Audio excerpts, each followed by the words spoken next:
Assalamualaikum warahmatullahi wabarakatuh. Nama saya adalah Soeb Arifin, Sarjana Komputer, Magister Komputer. Saya adalah dosen tetap yayasan di Universitas Budi Dharma yang diangkat menjadi dosen pada tahun 2018.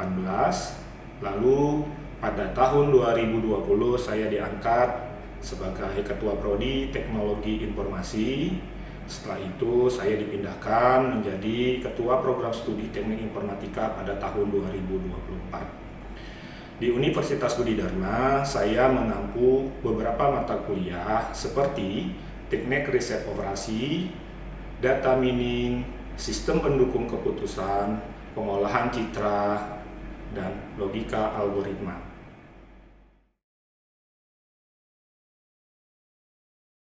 Di sini saya akan menjelaskan mata kuliah yang saya ampuh pada semester genap tahun ajaran 2024-2025 pada mata kuliah Teknik Riset Operasi. Mata kuliah Teknik Riset Operasi dalam program studi Teknik Informatika bertujuan membekali mahasiswa dengan pendekatan ilmiah dalam memecahkan masalah kompleks, melakukan pemodelan matematis dan optimasi. Faktor utama adalah pada bagaimana konsep-konsep riset operasi dapat diintegrasikan dalam pembangunan sistem berbasis komputer, pengambilan keputusan berbasis data, serta otomasi proses dalam teknologi informasi. Di sini saya akan menjelaskan beberapa penjelasan dari rencana pembelajaran semester, di mana capaian program studi dibebankan pada mata kuliah Teknik Riset Operasi. Yang pertama yaitu CPL 1, menguasai konsep dan teori konsep-konsep probabilitas struktur data yang meliputi materi dasar matematika yang digunakan untuk mendekatkan dan menganalisis sistem komputer. Yang kedua yaitu CPL 3, memahami konsep-konsep algoritma, bahasa pemrograman, dan kompleksitas meliputi konsep-konsep sentral dan kecakapan yang dibutuhkan untuk merancang, menerapkan, dan menganalisa algoritma untuk sesuaikan masalah yang terjadi. Nah, CPL ini diambil dari kurikulum program studi Teknik Informatika. Capaian pembelajaran mata kuliah yang terdapat 3, yaitu pertama, mahasiswa mampu menjelaskan konsep dasar riset operasi dan peranannya dalam menyelesaikan masalah optimasi di bidang teknik dan informatika.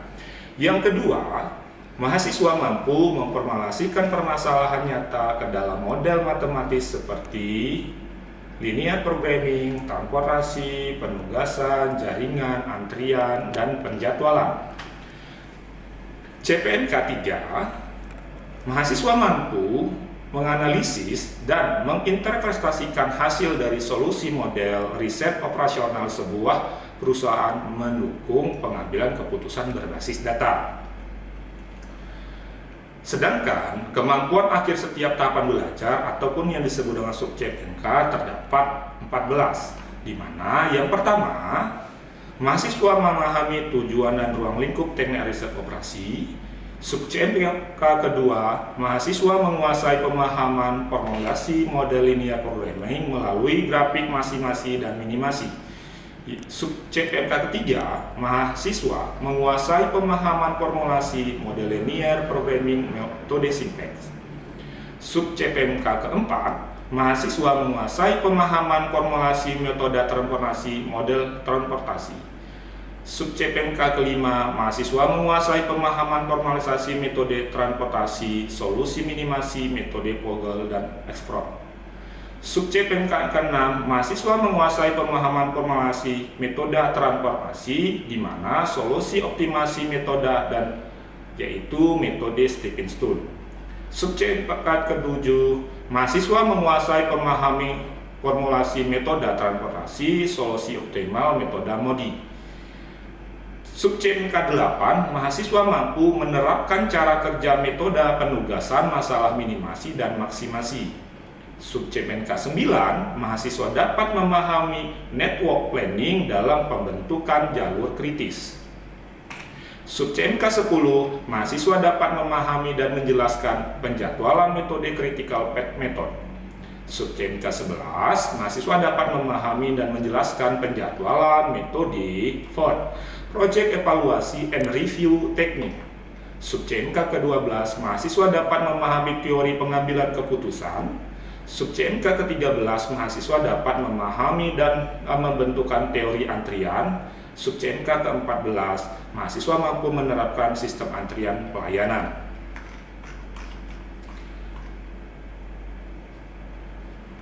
Selanjutnya, saya akan menjelaskan topik-topik yang akan dibahas pada mata kuliah Teknik Riset Operasi. Yang pertama, di sini akan menjelaskan terkait teori-teori tentang Teknik Riset Operasi. Baru yang kedua, membahas tentang linear programming. Linear programming ataupun yang sering disingkat LV adalah metode matematis untuk menentukan solusi optimal baik maksimum maupun minimum dari suatu fungsi tujuan dengan memiliki dua metode, yaitu metode simplex dan metode grafis.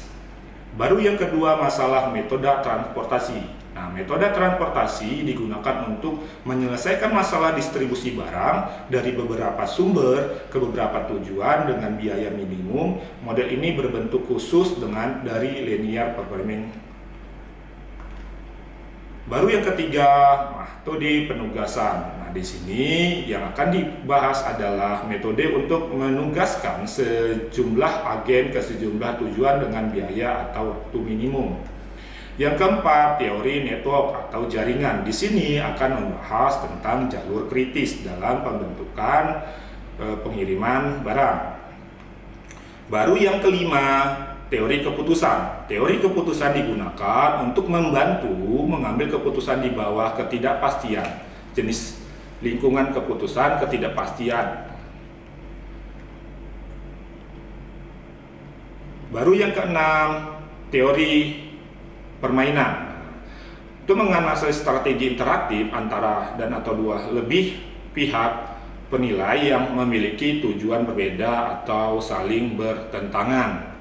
Yang ketujuh, teori antrian. Di sini akan dibahas bagaimana kita mengambil jadwal antrian, baik antrian tunggal ataupun antrian ganda. Sampai di sini penjelasan dari proses pembelajaran ini. Nah, untuk proses perkuliahan nanti akan dijelaskan untuk proses selanjutnya pada video selanjutnya.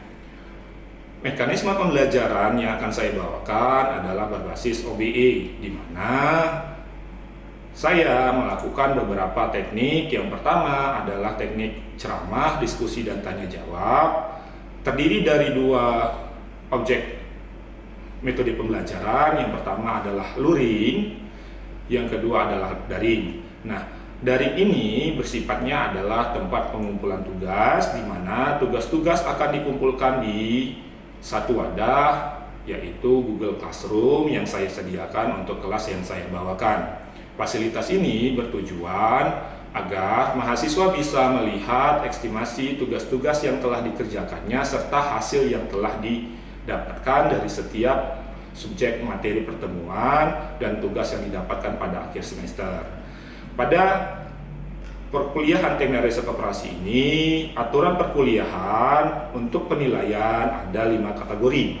Yang pertama adalah kehadiran sebesar 10%, yang kedua adalah etika sebesar 10%, yang ketiga adalah tugas. Tugas ini meliputi seluruh tugas yang diberikan dari awal sampai akhir perkuliahan. Yang keempat, ujian tengah semester sebesar 20%, baru yang terakhir adalah ujian akhir semester sebesar 30%. Untuk total kehadiran minimal, mahasiswa dapat menyelesaikan perkuliahan harus 72%.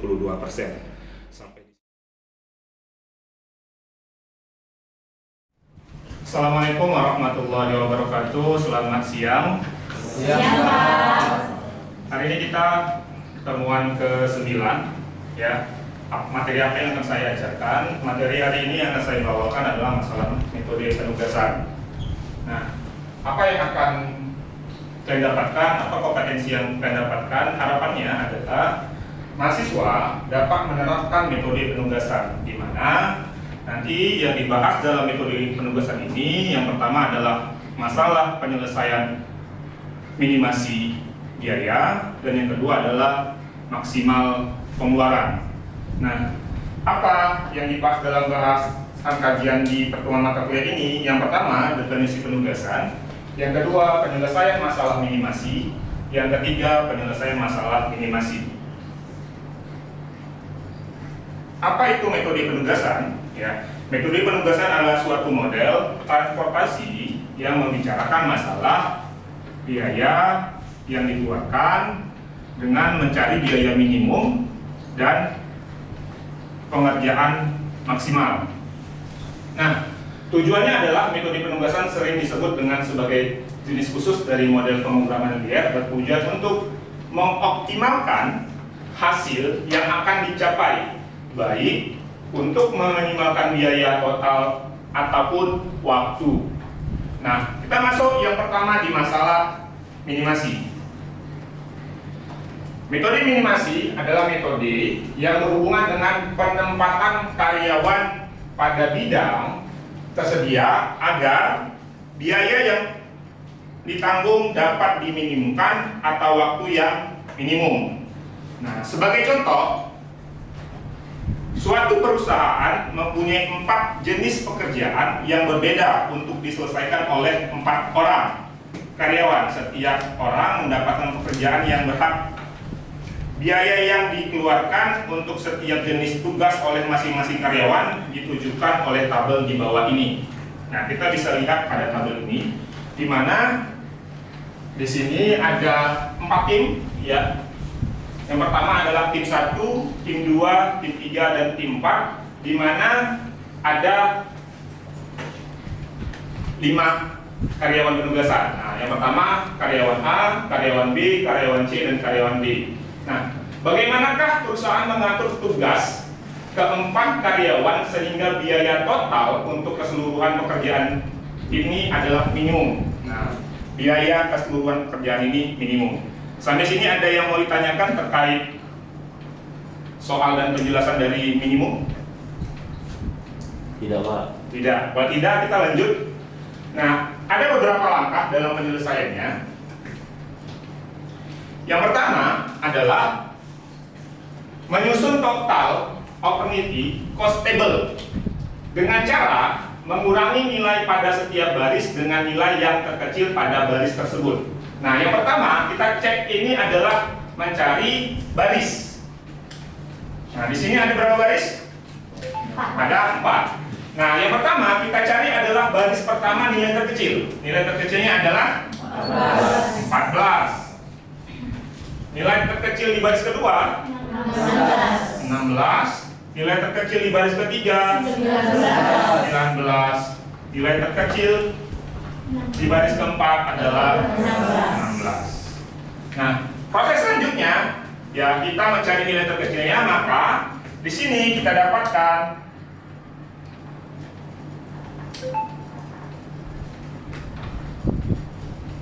oke, 15 dikurang 14 berapa? 1. Nah, jawabannya adalah 1.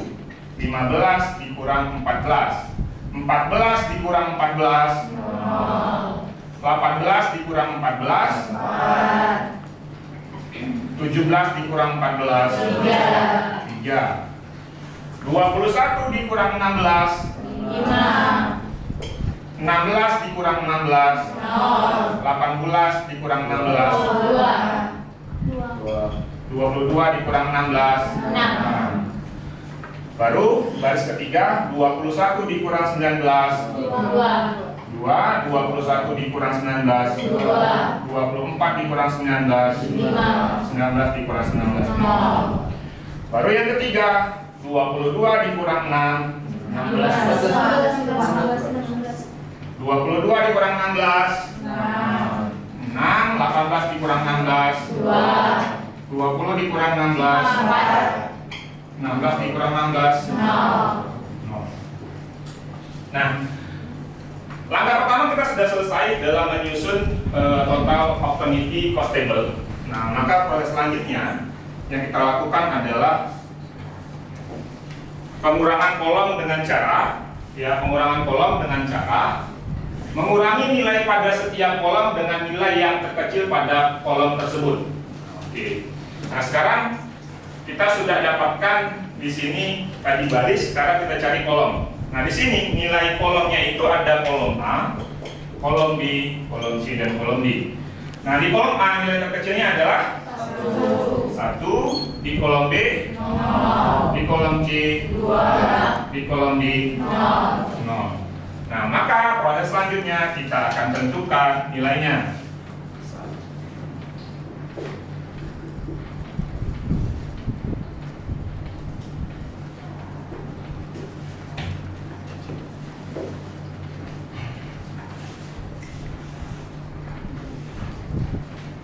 Satu dikurang 1 hasilnya adalah 0.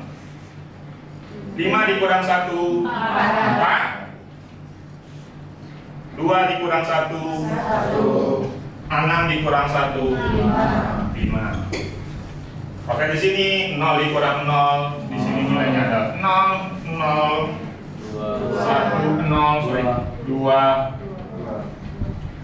2. Yang di sini dikurang 2, 4 dikurang 2 dikurang 2 0, 5 dikurang 2 3, 4 dikurang 2 2. Yang terakhir 3 dikurang 0 nilainya 3 6 0 0. Selesailah proses pencarian pengurangan kolom dengan cara mengurangi nilai pada setiap kolom dengan nilai terkecil pada kolom tersebut. Nah, sekarang cara ketiga, ya, tutup semua angka 0 dengan menarik garis horizontal atau vertikal. Nah, sekarang kita tutup seluruh angka 0. Nah, kita lihat di sini yang ada angka 0 di baris ini pertama ada. Nah, ini kita tutup. Baru yang kedua di sini ada 0 yang berbarengan, maka di sini kita tutup. Baru yang terakhir ada angka 0 lagi yang berdekatan, ada di D, maka kita ambil ini horizontal dan vertikal. Nah, setelah itu kita hitung jumlah garis dengan jumlah baris atau kolom. Nah, di sini jumlah baris atau kolomnya adalah berapa? 4 kali 4. Sedangkan baris yang kita dapatkan di sini 1 2 3. Nah, karena angka tidak sama dengan 3, maka kita mengulangi proses yang sama dari proses awal dengan cara mengeliminasi nilai yang tidak diberi garis, nilai yang tidak terdapat garis. Nah, yang pertama, kurangi semua angka yang tidak tertutup garis dengan angka terkecil yang tidak tertutup. Yang kedua, tambahkan angka terkecil itu pada angka yang menempati posisi silang. Yang ketiga, angka yang tertutup pada garis adalah tetap. Sekarang kita eliminasi di proses ini. Saya buatkan di kolom baru 1 2 3 4.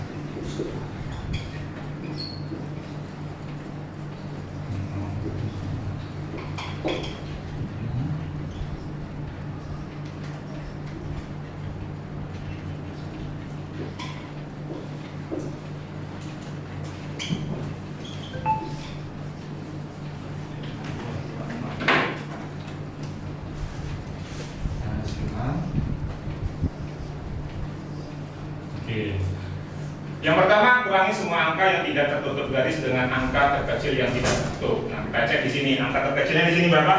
1. Ya, kita lihat di sini dari komponen ini, angka terkecilnya adalah 1, maka dikurangi 1. Nah, maka didapatkan di sini nilai selanjutnya adalah 1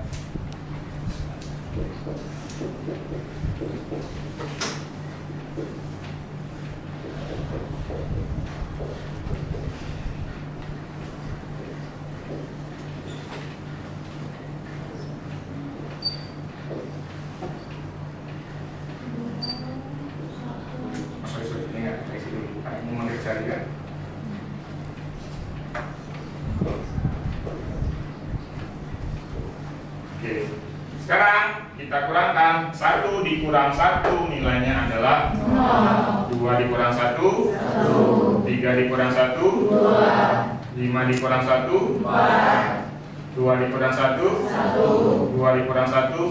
Oke. Baru yang kedua, tambahkan angka terkecil itu pada angka yang menempati posisi silang. Mana yang menempati posisi silang? 3 dan 6. Maka di ini nilainya adalah 4, yang ini nilainya adalah 7. Dan terakhir, angka yang tertutup garis adalah tetap. Nah, sekarang kita menentukan pemberian garis dan kolom. Penentuan penambahan garis. Di sini mana terdapat nilai 0? Di baris 3. Maka di sini kita tambahkan. Sekarang kita hitung tadi baris atau kolom adalah 4. Sekarang kita dapatkan barisnya sudah berapa? 1, 2, 3, 4. Maka baris sama dengan kolom, yaitu 4. Nah, selesai daripada ini, apa yang kita lakukan adalah penugasan. Sudah optimal apabila jumlah garis dan jumlah baris kolom sama. Jika penugasan sudah optimum, beri tanda segi 4 pada nilai 0 pada masing-masing baris dan kolom. Nah, saya tambahkan di sini. Berarti ada A, B, C, D, tugas 1, tugas orang kedua, orang 3, orang keempat. Nilainya adalah 0, 0, 0, 2, 4, 4, 0, 6, 7. Di sini 0, 1, 2, 0. Di sini 1. Nah, sekarang kita beri tanda penugasan. Yang pertama, di sini kita letakkan penugasan pertama ini di A, di B, di C, dan di D. Maka didapatkan pada masing-masing tugas ini, ya, di mana pekerjaan pertama, di sini saya hapus.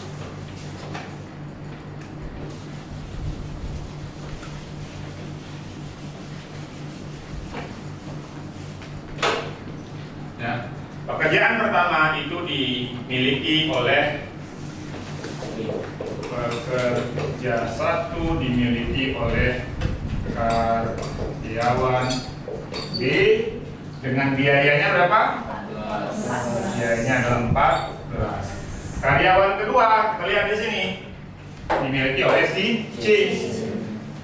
Ya, karyawan kedua oleh si C dengan biaya 18. Karyawan ketiga, kita cek, oh ternyata miliknya adalah si A. Maka karyawan 3 adalah A dengan biaya operasionalnya 21. Baru karyawan keempat milik si D dengan biaya operasionalnya adalah 16. Maka selanjutnya apa yang kita lakukan? Total seluruh biaya yang didapatkan. Berapa total hasilnya? 69. Jadi dari soal tadi, dari total biaya minimum yang dikeluarkan itu sebesar 69 dari 4 pekerjaan dengan total karyawannya adalah 4. Sampai sini ada yang mau ditanyakan? Silakan ditanyakan. Ada? Kira-kira bagian mana tidak paham boleh ditanyakan. Iya. Yang bagian karyawan itu apa yang nilai, kenapa harus pertama kan harus nilai kayak gitu. Oke. Nah, di sini kenapa sih yang pertama itu diambilnya nilai B? Kenapa tidak nilai A? Ya. Oke, sekarang saya buatkan di sketsanya di sini. Sana kan agak gelap nih ya. A, B, C, D. 1, 2.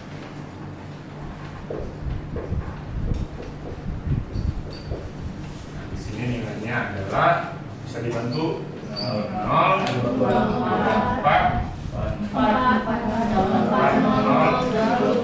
1,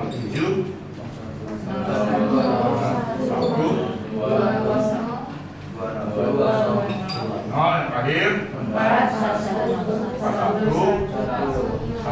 0. Oke, tadi temannya bertanya, Pak, kenapa yang pertama ini tidak di A? Oke, alasannya jika kita telusuri, jika pekerjaan pertama kita letakkan di A, otomatis pekerjaan kedua kita letakkan di mana? Di B, karena ini nilai nolnya. Pekerjaan ketiga kita letakkan di tidak ada pekerjaan ketiga, yang ada itu hanya pekerjaan kedua. Nah, ketika ini sama, maka kita cari alternatif yang lain. Sehingga yang ini tidak kita rekomendasikan, yang kita rekomendasikan adalah ini. Nah, B kita tidak rekomendasikan yang kedua, yang kita rekomendasikan adalah yang pertama. Karena jika ini kita rubah posisinya, maka C dapat kerjaan. Nah, dia seperti itu. Baru yang terakhir, kegiatan ketiga. Kegiatan ketiga itu miliknya si D, karena pekerjaan ketiga sudah didapatkan oleh si A. Sampai sini ada yang mau ditanyakan lagi? Cukup jelas? Oke. Nah, jika sudah cukup jelas, sekarang saya memberikan latihan pada submateri yang telah saya sering berikan di Google Classroom. Silakan dikerjakan latihan pertama dan latihan kedua. Di mana latihan pertama adalah Persatuan Bola Basket mengadakan 4 pertandingan. Bola basket pada suatu malam tertentu, panitia mengirim 4 tim pendamping ke 4 panitia tersebut, sehingga total jarak yang ditempuh minimum, adapun jarak tempuh tiap pendamping dapat dilihat pada tabel di bawah ini. Silakan dikerjakan, saya berikan waktu kurang lebih 45 menit. Silakan.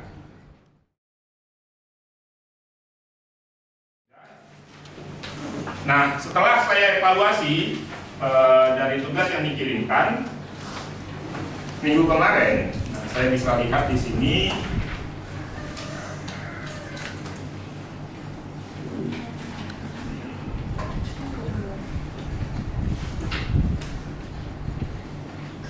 ini kelas TIP 201.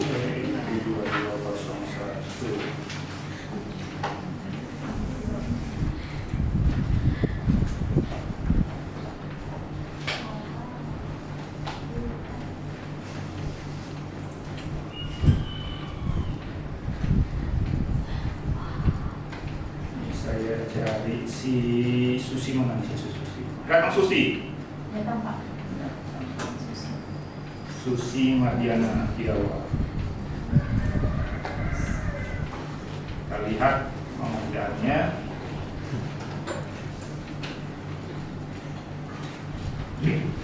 Nah, berdasarkan evaluasi yang telah dikerjakan, hasil jawabannya benar. Nah, sehingga harapan saya di mata kuliah ini, di materi penugasan ini bisa kalian distribusikan ataupun kalian implementasikan di kehidupan nyata, di mana bisa mengoptimalkan biaya pengeluaran dan memaksimalkan tenaga kerja yang digunakan. Saya akhiri pertemuannya. Assalamualaikum warahmatullahi wabarakatuh. Selamat siang. Siang Pak.